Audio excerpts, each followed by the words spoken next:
Irritability, mood swings, bloating. Nothing's a bigger bummer than PMS symptoms, but what causes them and why?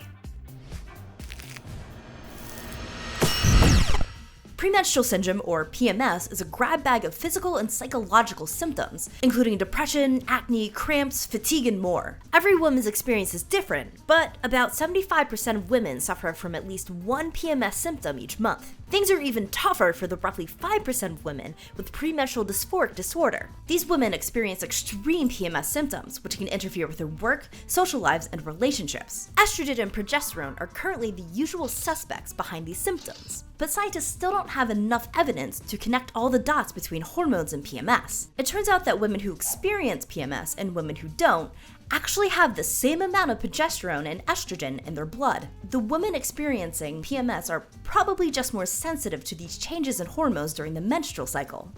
And these changes have big effects on the brain and nervous system, which drives your thoughts, emotions, and behavior. That could explain why PMS is associated with mood swings and irritability, as your hormones are wreaking havoc on your body. Scientists think that during PMS, changes in hormones mess with two important chemicals that cells use to chat with each other: serotonin and GABA.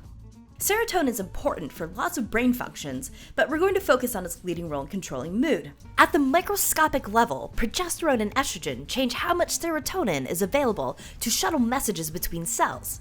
Progesterone lowers serotonin levels by stimulating an enzyme that breaks down serotonin, but estrogen boosts serotonin by disrupting this enzyme. So when progesterone levels are high and estrogen is low, like that week before your period, there's less serotonin available, and too little serotonin can cause depression, anxiety, food cravings, and fatigue. But let's get back to GABA.